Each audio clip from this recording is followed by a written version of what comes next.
So hot it can boil iron, so noisy it can be heard 60 miles away, and so dangerous it's hosed down with 1 million gallons of water every 3 minutes. Rocket testing, suffice it to say, is quite an intense process. But what actually goes down at a typical modern testing facility? Join us today as we get all fired up for a look at how space rockets are tested.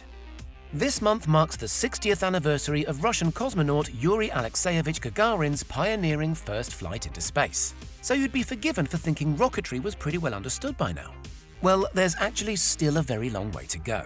Vast new rockets from SpaceX's awesome Starship to NASA's moon-bound SLS giant are grander than anything attempted during the old-school space race. There's also different mission priorities these days, and even different fuel sources. As such, the latest generation rocket engines, be they Elon Musk's mighty Raptors or Uncle Sam's RS-25s from the shuttle program, need to be rigorously put through their paces on terra firma before they're trusted with precious payloads, and of course delicate human beings. Rocket tests fall into two broad categories: sea level ambient and altitude. This distinction is critical because air pressure is greater at sea level than way up off the ground. At altitude, rockets produce more thrust in the thinner air and have to cope with less heat transfer, and these factors have major engineering implications. For sea level tests, the ambient atmospheric conditions surrounding the test area work fine. But testing rockets at altitude is a lot more challenging, as technicians need to simulate conditions way up in the blue sky, but on the ground where they can actually analyze them.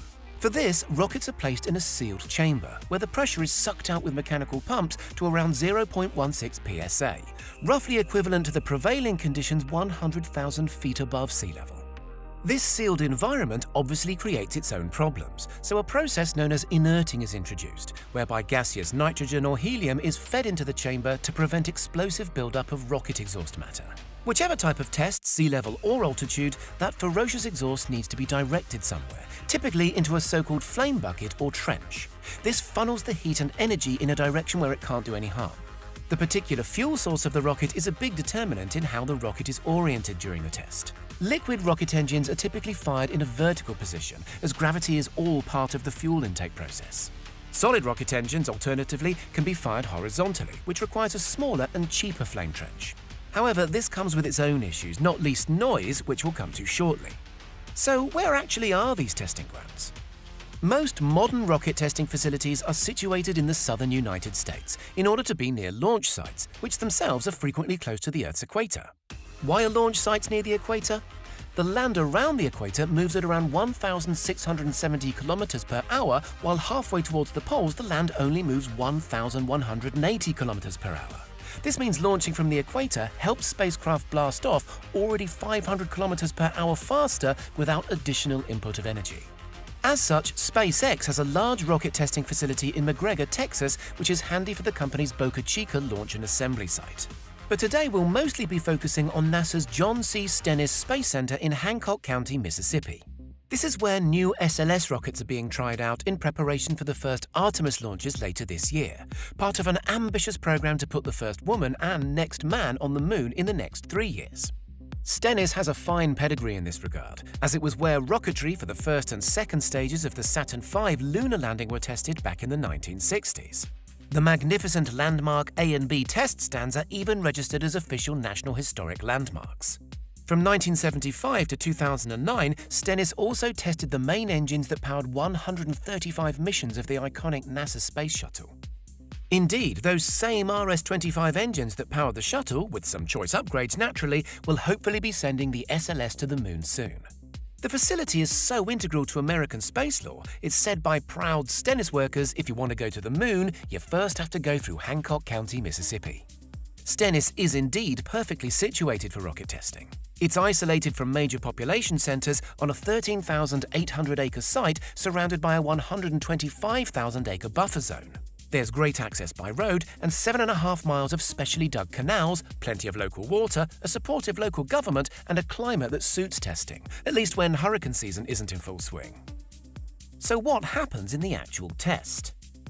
During the recent SLS warm-ups at Stennis, a variety of rocket systems were checked over. Modal testing is a way of assessing the overall structural integrity of components, essentially by striking them with a finely calibrated mallet and measuring their resonant frequency. If the frequency is off in some way, it could suggest faulty welds, cracks, or other problems that might jeopardize the ultimate mission. There's a so-called power-up procedure that must be followed to make sure everything comes on correctly and in the right sequence. The avionics, that is the onboard mechanics and electronics, must all be tested and thrown phony curveballs to reveal any unforeseen weaknesses. A crucial aspect of rocket avionics is the gimbaling system, which orients the rocket boosters in order to maintain overall trajectory. This system has its own self-contained hydraulics and must be tested thoroughly. A series of simulated countdowns will take place, ramping up to a so-called wet dress rehearsal, where propellants are flowed into the engine but not ignited. To facilitate the SLS tests at Stennis, some 700,000 gallons of propellant, that's 200,000 gallons of liquid oxygen and 500,000 gallons of liquid hydrogen, are piped in from 6 floating barges. That's about 114 tanker trucks worth.